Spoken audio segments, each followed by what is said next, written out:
Seorang gadis berusia 15 tahun diculik oleh sekelompok orang, lalu dia dipekerjakan secara paksa untuk menjadi budak seks, dan setelah dia meninggal, wajahnya dibakar dan tubuhnya ditutup menggunakan semen. Kasus ini mirip dengan Jungko Furuta. Bahkan orang-orang menyebutnya kasus ini Jungko Furuta versi Korea. Dan inilah cerita kasus kisah Nona Yuna.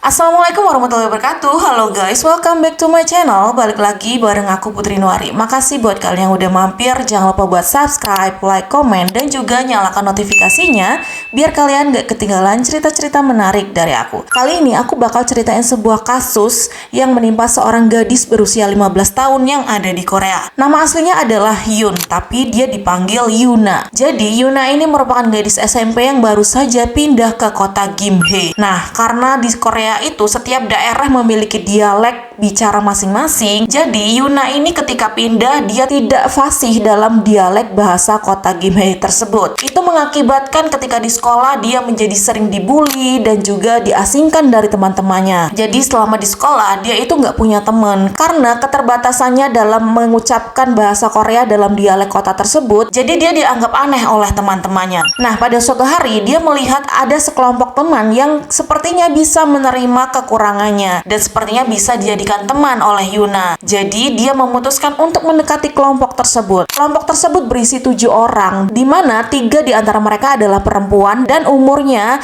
gak selisih jauh sama Yuna, kira-kira 15-14 tahunan. Sedangkan 4 orang lainnya adalah laki-laki yang usianya tuh sudah sekitar 25 atau 24 tahun gitu guys. Keempat pria tersebut bernama Lee Jo-gun, Ho Jong-bin, Lee Nam-dong, dan Kim Gyu-min. Kemudian yang ketiga perempuan bernama Yang Junhwa, Ho Jisoo, dan Jong Jion. Nah, akhirnya dia bergabung dengan ketujuh orang tersebut. Namun siapa sangka orang yang dianggap bisa menjadi teman malah menjadi awal penderitaan bagi Yuna. Karena ternyata mereka bertujuh ini adalah sekelompok orang-orang ataupun anak-anak yang kabur dari rumah. Dan mereka mencari makan dengan cara mencuri, merampok, bahkan nggak segan-segan untuk meras orang lain agar supaya mereka bisa hidup. Tapi Yuna ini nggak pernah tahu sebelumnya kalau mereka itu adalah anak-anak yang nakal dan juga bisa dikatakan penjahat. Nah, setelah Yuna bergabung dengan ketujuh orang ini, dia sudah tidak merasa kesepian lagi. Dia sudah merasa punya teman yang setara dengannya, bahkan menerima kekurangannya tersebut. Bahkan saking sukanya dia dengan teman-temannya ini, dia sampai ikutan kabur dari rumah bersama dengan Kim Gyu-min agar dia bisa merasa lebih bebas bersama teman-temannya tersebut. Yuna kabur bersama mereka dan menetap di sebuah penginapan di Busan. Namun siapa sangka keputusan Yuna untuk kabur dari rumah adalah sebuah gerbang petaka bagi dirinya sendiri. Karena ketika dia sudah kabur dan tinggal bersama orang-orang tersebut, Yuna dipaksa untuk melayani pria hidung belang agar supaya mereka bisa hidup dan makan. Bahkan hal tersebut berlangsung setiap hari. Dan jika Yuna menolak permintaan mereka, maka mereka akan menyiksa Yuna. Nah, kemudian 2 minggu setelah kehilangan Yuna, ayah Yuna ini melaporkan hilangnya Yuna kepada polisi. Dan ternyata kabar tersebut sampai ke telinga teman-teman Yuna yang jahat ini. Dan karena mereka ketakutan akan ketahuan, akhirnya mereka memutuskan untuk mengembalikan Yuna ke rumahnya. Namun dengan satu syarat, mereka mengatakan kepada Yuna mereka akan mengembalikan Yuna ke rumah dengan cara utuh, asalkan Yuna mau berjanji kalau dia tidak akan pernah cerita apapun tentang apa yang sudah dia alami selama Yuna tinggal bersama mereka. Karena mereka takut kejahatan mereka ini akan terbongkar. Jadi dia meminta Yuna untuk berjanji akan hal tersebut. Akhirnya karena Yuna memang ingin pulang sekali ke rumah dan sudah tidak tahan dengan kehidupan di sana, Yuna berjanji kepada mereka tidak akan melaporkan hal tersebut kepada sang ayah ataupun polisi. Dan akhirnya mereka mengembalikan Yuna ke rumahnya secara utuh. Dan keluarganya pun menyambut Yuna dengan sangat gembira meskipun mereka tidak tahu apa yang sudah dialami Yuna selama 2 minggu tersebut. Tapi yang jelas yang mereka tahu, Yuna pulang dalam keadaan selamat dan utuh. Setelah kembalinya Yuna, kehidupan Yuna sempat kembali seperti biasanya. Sampai akhirnya pada tanggal 30 Maret 7 orang teman Yuna yang yang sebelumnya menyiksa Yuna ini mendengar kabar bahwa Yuna telah menceritakan kejadian yang menimpa dirinya selama dia kabur kepada ayah dan juga ibunya. Nah, mendengar hal tersebut, sekelompok anak ini menjadi kalang kabut. Dia menjadi sangat marah. Mereka sangat ketakutan kalau kejahatan mereka akan terungkap. Dan akhirnya mereka memutuskan untuk kembali menculik Yuna dan membawanya bersama mereka. Dan kebetulan pada hari itu mereka menculik Yuna saat Yuna sedang berada di depan gereja. Mereka menjemput Yuna secara paksa lalu masukkannya ke dalam mobil dan membawanya kabur. Selama berhari-hari Yuna disekap oleh mereka. Yuna benar-benar tidak diberi akses untuk keluar. Bahkan mereka rela berpindah-pindah tempat supaya keberadaan mereka tidak terlacak. Karena mereka ini benar-benar takut kalau ayah Yuna mengadukannya ke polisi dan menangkap mereka. Sampai akhirnya pada tanggal 4 April, Yuna diam-diam membuka media sosialnya. Namun sayangnya hal tersebut ketahuan oleh kelompok anak tersebut. Dan hal tersebut membuat mereka semakin marah karena katanya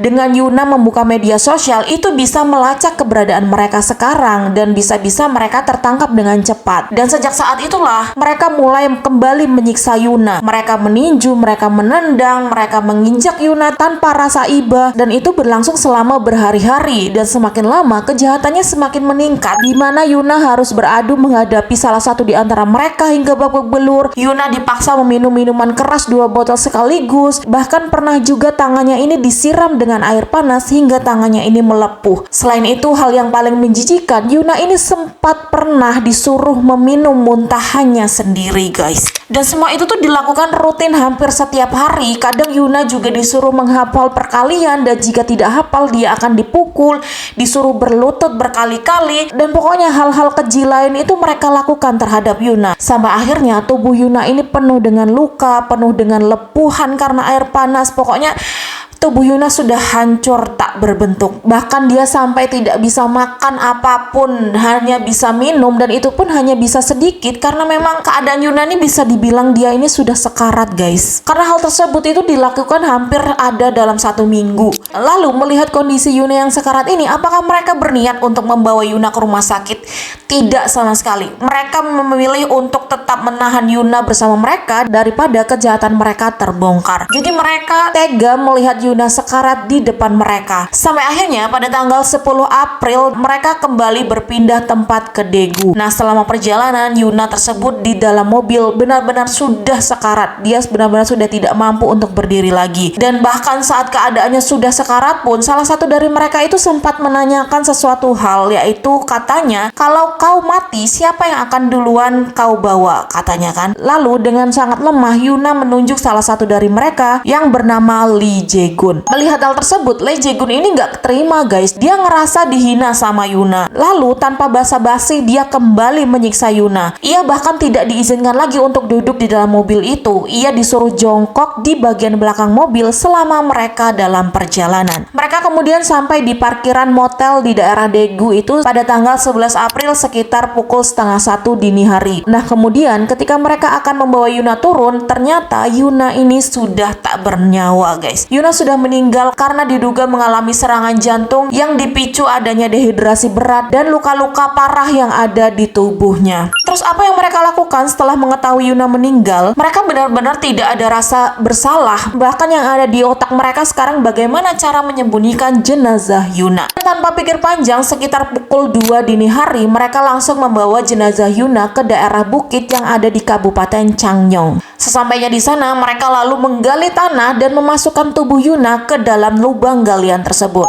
Namun sebelum pergi, mereka sempat menyiramkan beberapa alkohol ke wajah Yuna lalu membakar wajah Yuna. Tujuannya apa? Tujuannya agar tidak dikenali jika tubuh Yuna ditemukan suatu saat nanti. Dan setelah membakarnya dan memastikan bahwa wajah Yuna sudah hancur, mereka langsung menutup tubuh Yuna dengan tanah. Setelah itu mereka kemudian pulang ke motel tersebut. Namun setelah kejadian itu, kehidupan mereka benar-benar tidak tenang. Mereka dihantui dengan ketakutan mereka akan tertangkap. Karena ketakutan itu pada tanggal 12 April, hanya selang 1 hari dari mereka menguburkan Yuna, mereka kembali datang ke sana dan menggali makam Yuna. Setelah itu mereka mengambil tubuh Yuna lalu memasukkannya ke dalam peti dan sempat menyimpannya selama 2 hari sampai akhirnya pada tanggal 14 April sekitar jam 2 pagi mereka membawa peti tersebut ke daerah Dangjimyeong, Changyonggun dan membawanya ke daerah pegunungan. Di sana mereka mengeluarkan tubuh Yuna lalu menyiram tubuhnya dengan beberapa semen dan menimbunnya dengan batu dan juga tanah agar seolah-olah itu tampak alami. Dan mereka berharap tidak ada orang yang curiga ketika mereka melihat tumpukan batu tersebut. Namun yang namanya kejahatan itu tidak akan pernah tersimpan lama, guys. Sepandai-pandainya mereka menyimpan kejahatan mereka, mereka pasti akan tertangkap juga. Setelah kejadian itu, hanya selang 10